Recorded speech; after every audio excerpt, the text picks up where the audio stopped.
할렐루야, 사랑하는 성도 여러분, 8월 29일 화요일 아침 아카베 시간이 돌아왔습니다.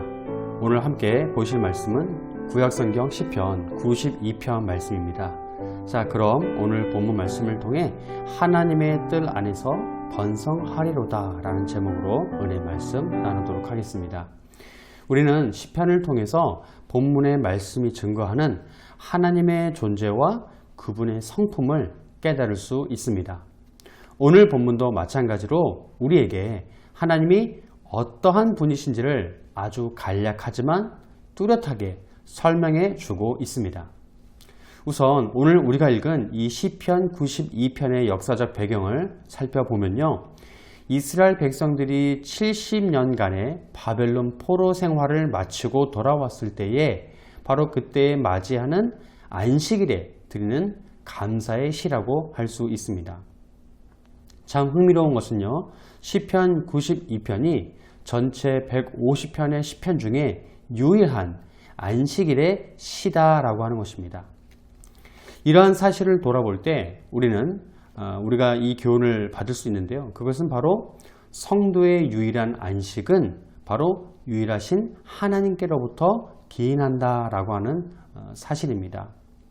이 사실을 마음속 깊이 깨닫는 저와 우리 모든 성도님들 되시기를 주의 이름으로 간절히 축원합니다. 아멘. 자, 오늘 본문은요, 학자마다 구분하는 구절은 다 다르긴 하지만 오늘 본문은 대략 3개의 단락으로 우리가 나눌 수 있습니다. 그 가운데 함께 1절 3절의 말씀을 읽겠습니다. 지존자여, 시편금과 비파와 수금으로 여호와께 감사하며 주의 이름을 찬양하고 아침마다 주의 인자하심을 알리며 밤마다 주의 성실하심을 베풀미 좋으니이다. 아멘. 네. 가끔 우리가 성경을 보시면 방금 읽은 본문의 말씀처럼 절이 구분되어져 있지 않고 합쳐져 있는 그런 구절들을 볼 수 있는데요. 이것은 히브리어 원어를 우리가 번역할 때 히브리어 원어의 성경을 라틴어로, 또 라틴어에서 영어로, 또는 한문으로 다시 또 우리가 사용하고 있는 이런 한글로 번역하는 과정에서 이 단어의 위치와 그런 단어의 배열에 관한 문제로 인해 우리가 쓰고 있는 이 개역 성경의 전통에 따라서 절을 구분하지 않는 바로 그러한 내용이다라고 우리가 볼 수 있습니다. 하지만 여러분, 염려할 필요는 없습니다. 왜냐면요, 우리가 현재 사용하고 있는 이 한글 성경이 사실 굉장히 이 성경 원어의 의미를 잘 나타내주고 있는, 잘 살려주고 있는 그런 성경이기도 하고요. 또 지금도 꾸준히 우리가 꾸준히 이 성경의 내용을 개정하면서 이러한 작업을 계속 진행하고 있다라고 하는 사실을 때문에 우리는 안심할 수 있는 것입니다. 이처럼 방금 읽은 1절로 3절까지의 말씀은 앞에서 말씀드렸다시피 우리가 믿는 이 창조주 하나님의 성품과 하나님에 대한 그런 우리의 자세가 어떠해야 하는지에 대해서 잘 설명해 주고 있습니다. 그것은 바로 지존자, 좋으신 우리 하나님을 찬양하라 라고 하는 바로 그것입니다. 그렇습니다. 우리 하나님은 너무나 좋으신 분이십니다. 원어에도 보면요, 하나님께서 천지를 창조하시고 보시기에 좋았더라 라고 하실 때 그때 사용된 단어가 바로 토브라고 하는 단어입니다. 오늘 본문에도 역시 이 토브라고 하는 단어가 사용되었음을 우리는 볼 수 있습니다. 이것은요, 어떻게 설명할 수 있냐면요, 이 말을 빼고는 딱히 하나님의 성품을 대변할 만한 다른 단어를 우리가 찾을 수 없다라고 하는 것을 이해할 수 있습니다. 여러분, 이것을 믿으시나요? 아멘. 그래서 우리가 여러분 하나님께 표현해야 할 마음은 무엇일까요? 바로 감사의 마음이죠. 그리고 이 감사의 마음을 우리는 다시 하나님을 찬양하는 데 사용해야 될 줄로 믿습니다. 사랑하는 성도 여러분, 혹시 여러분 중에 마음이 우울하시고 또 여러분 마음 가운데 감사가 사라진 그런 분이 계실까요? 그렇다면 꼭 여러분을 다시 성전으로 부르시고 인자와 성실을 여러분들에게 베푸신 그 하나님을 오늘 이 시간 묵상하시길 바랍니다. 그러면 우리는 다시 기쁨을 회복할 수 있습니다. 여러분, 우리가요 감사하지 못하는 이유는요 무엇일까요? 바로 우리가 감사의 이유를 까먹었기 때문입니다. 여러분, 하지만 우리 가슴 속에 심겨져 있지만 때로는 숨겨져 있어서 찾지 못하는 이 감사의 제목들을 우리가 매일매일 찾아가는 그런 연습을 하게 된다면 우리는 분명 다시 기쁨을 누릴 수 있게 된다라고 하는 사실을 기억하시길 바랍니다. 왜냐하면요, 뭐라고요? 우리 하나님은 좋으신 그런 하나님이시기 때문이죠. 아멘. 자, 이어서 4절, 9절까지의 말씀을 읽겠습니다. 여호와여, 주께서 행하신 일로 나를 기쁘게 하셨으니 주의 손이 행하신 일로 말미암아 내가 높이 외치리이다. 여호와여, 주께서 행하신 일이 어찌 그리 크신지요? 주의 생각이 매우 깊으시니이다. 어리석은 자도 알지 못하며 무지한 자도 이를 깨닫지 못하나이다. 악인들은 풀같이 자라고 악을 행하는 자들은 다 흥왕할지라도 영원히 멸망하리이다. 여호와여, 주는 영원토록 지존하시니이다. 여호와여, 주의 원수들은 패망하리이다. 정녕 주의 원수들은 패망하리니 죄악을 행하는 자들은 다 흩어지리이다. 아멘. 네, 방금 읽은 4절로부터 9절까지의 말씀은 여호와 우리 하나님의 위대하심과 그분을 대적하는 원수들의 패망을 증거해 주고 있는데요. 이 구절들을 보시면 4절로부터 5절의 말씀에 또 8절로부터 9절까지의 말씀에 여호와여 라고 하는 표현이 총 4번이 나오고요.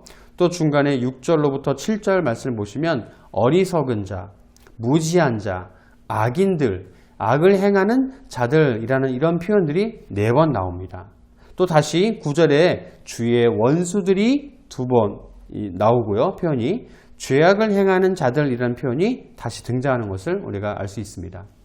네, 이러한 이 반복되는 대립구조의 표현 방식은 전체 시편에서 너무나 자주 쓰이는 그런 표현인데요. 물론 오늘날에도 강조의 용법으로 사용하기 위해서 문학작품이나 우리의 일상 언어에서 많이 이 대조의 표현을 쓰고 있습니다. 자, 보시면 4절로 5절까지의 말씀은 무엇을 이야기합니까? 우리가 하나님을 찬양해야 하는 그 이유에 대해서 너무나 잘 설명해 주고 있죠. 우리가 하나님을 찬양하는 첫 번째 이유가 여러분 무엇일까요? 바로 하나님께서 우리에게 행하신 일들 때문이다 라고 하는 것입니다. 왜 우리가 하나님을 찬양해야 할까요? 네, 바로 하나님께서 우리를 기쁘게 해주셨기 때문인 그런 이유인 것이죠. 아멘. 하나님께서 우리에게 행하신 일들이 바로 우리를 기쁘게 해주신다라고 하는 사실을 여러분 우리는 믿어야 됩니다. 자, 또 이어서 우리가 하나님을 찬양해야 하는 두 번째 이유는 뭐냐면요, 바로 우리 하나님께서 우리를 위해 하신 일이 너무나 크고 또 그 인자와 배려가 측량할 수 없을 만큼 너무나 크다라고 하는 사실 때문입니다. 하나님께서 우리에게 베푸신 은혜가 너무나 깊죠. 측량할 수 없습니다. 여러분이 사실 믿으십니까? 여러분, 주위를 둘러보면요, 우리가 미처 보지 못하고 깨닫지 못한 그런 기쁨의 제목들이 너무나 많습니다. 사시사철 매번 그렇게 아름답게 변하는 여러분 계절이 있죠. 또 그렇게 그 계절과 함께 무르익어가는 곡식과 과일들이 있습니다. 또 우리 옆에는요, 무럭무럭 자라나는 우리의 자녀들이 있죠. 그리고 우리와 함께하는 귀한 우리의 가족들, 식구들과 또 이웃들만 우리가 바라보아도 우리는 하나님께 충분히 감사하고 하나님을 찬양해야 하는 그 만 가지의 이유가 우리에게 있다라고 하는 사실을 우리는 깨닫게 됩니다. 여러분, 하지만 반대로요, 하나님을 온전히 깨닫지 못하고 그분을 온전히 바라보지 못하면 우리에게 감사와 기쁨은 순간 사라져버리고 말게 되는 것이죠. 그래서 말씀은 증거하기를 비록 악인들이 세상 가운데 흥왕한다 할지라도 하나님의 일하심을 그들은 모르기 때문에, 즉 모든 것들이 그들은 자신이 행한 공로로 되어진 거다라고 그렇게 믿기 때문에 그들은 결국 처음에는 이 풀처럼 무수하게 많아지지만 자라지만 나중에는 불에 타버리면 아무것도 남지 않게 되는, 그렇게 모든 것이 사라지게 되는 것처럼 다 없어지게 된다라고 하는 사실을 말씀은 오늘 우리에게 증거해 주고 있습니다. 여러분, 하지만 의인들은요 달라요. 의인들의 결과는 어떻습니까? 우리가 이것을 확인하기 위해 10절로부터 15절까지의 말씀을 읽어보겠습니다. 그러나 주께서 내 뿔을 들소의 뿔같이 높이셨으며 내게 신선한 기름을 부으셨나이다. 내 원수들이 보응받는 것을 내 눈으로 보며 일어나 나를 치는 행악자들이 보응받는 것을 내 귀로 들었도다. 의인은 종려나무같이 번성하며 레바논의 백향목같이 성장하리로다. 이는 여호와의 집에 심겼으며 우리 하나님의 뜰 안에서 번성하리로다. 그는 늙어도 여전히 결실하며 진액이 풍족하고 빛이 청청하니 여호와의 정직하심과 나의 바위 되심과 그에게는 불의가 없음이 선포되리로다. 아멘. 그렇습니다. 10절 말씀은 주께서 시편 기자를 들소의 뿔같이 높이셨고 신선한 기름을 부으셨다라고 증거해주고 있습니다. 여러분, 성경에서 뿔은요, 히브리어로 케렌이라고 하는데 이것은 승리를 상징합니다. 그리고 기름은요, 그 승리로 인해 찾아오는 영광과 기쁨을 우리에게 의미하고 있는데요. 즉 여호와 하나님을 인정하고 하나님을 찬양하는 사람에게는 하나님께서 승리와 영광과 기쁨을 주신다라고 하는 그 사실을 우리는 깨달을 수 있습니다. 반면에 원수들은요, 11절의 증거처럼 보응을 받게 되는데요. 이렇게 의인과 원수의 이 상반된 결과가 어떻게 오게 되느냐? 단 한 가지 이유 때문입니다. 그것은 여호와 하나님이 누구이신지를 알고 있는가 아니면 그렇지 않는가라고 하는 바로 그 이유 때문인데요. 여러분, 그렇습니다. 11절에서 12절에서 의인은 무엇에 비유됐나요? 바로 나무. 어떤 나무입니까? 종려나무, 레바논의 백향목으로 비유되죠. 성경에서 종려나무와 백향목은요, 무엇을 의미합니까? 바로 안녕과 번영을 상징합니다. 이처럼 하나님을 깨닫고 인정하는 것이 바로 그 백성은 이런 좋은 나무로 비유되는 그 이유와 결과가 되는데요. 자, 그 결과가 또 우리에게 뭐라고 나타나게 되어지냐면요. 말씀해 보면 그들이 여호와의 집에 심겼다라고 하는 것과 그들이 하나님의 뜰 안에서 번성게 된다라고 하는 것을 우리에게 증거해 줍니다. 이 구절은 마치 우리에게 어떤 말씀을 떠올리게 합니까? 네, 시편 1편 말씀인데요. 3절 4절 말씀을 읽겠습니다. 그는 시냇가에 심은 나무가 철을 따라 열매를 맺으며 그 잎사귀가 마르지 아니함 같으니 그가 하는 모든 일이 다 형통하리로다. 악인들은 그렇지 아니하며 오직 바람에 나는 겨와 같도다. 아멘. 네, 그렇습니다. 우리가 하나님 안에 있게 되어지면 우리는 부족함이 없죠. 또 항상 철을 따라 열매를 맺게 되는 줄 믿으시길 바랍니다. 그러나 여러분, 악인들은 그렇지 않아요.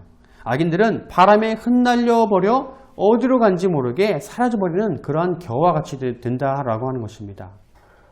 이어지는 14절 15절 말씀은 하나님 안에 있는 사람이 받게 될 축복을 우리에게 다시 한번 상기시켜 주는데요. 뭐라 증거합니까? 네, 바로 나이가 들어도, 즉 늙어도 여전히 성장하여 언제나 결실을 맺고 활기가 넘치게 된다라고 하는 사실입니다. 그리고 전혀 빛이 바래지지 않는다라고 하는 것이죠. 이것이 바로 하나님의 뜰 안에 심겨진 나무와 같은 사람들이 받게 되는 복인 줄 여러분 믿으시길 바랍니다. 사랑하는 성도 여러분, 이제 말씀을 마칩니다. 자, 이러한 축복이 누구에게로부터 나온다라고 말씀이 증거한다고요? 네, 바로 정직하고 불의가 없으시며 변함이 없으신 그런 바위 같으신 우리 하나님께로부터 나온다라고 하는 것을 여러분 꼭 명심하시길 바랍니다. 이렇게 당신을 신실하게 믿는 백성들에게 언제나 그분은 자비로우시고 인자하시고 성실하시고 하나님을 그렇게 우리가 인정하는 것이, 그런 하나님을 인정하는 것이 또 그분을 찬양하는 삶으로 나아가는 그런 삶이 되는 줄 여러분 믿으시길 바랍니다. 이런 축복이 우리 안에 있기를 간절히 소망하면서 다시 한번 오늘 말씀을 통해 은혜 받는 오늘 하루가 되시길 주의 이름으로 간절히 축원합니다. 아멘. 기도하시겠습니다. 사랑의 하나님, 감사합니다. 우리는 때로 어리석고 무지하며 금세 무성했다가 사라지는 그런 풀과 같은 인생임을 우리가 고백합니다. 그러므로 주님, 인자하시고 신실하신 주님께서 우리를 깨닫게 해주셔서 의인의 길로 나아가는, 그렇게 하나님의 뜰 안에 심겨져 번성하는 의인의 삶 살아가게 하여 주시옵소서. 감사드리며 모든 말씀 거룩하신 주 예수 그리스도의 이름으로 기도드리옵나이다. 아멘. 네, 오늘 하루 말씀도 승리하시고 내일도 말씀으로 은혜로 나아가겠습니다. 감사합니다.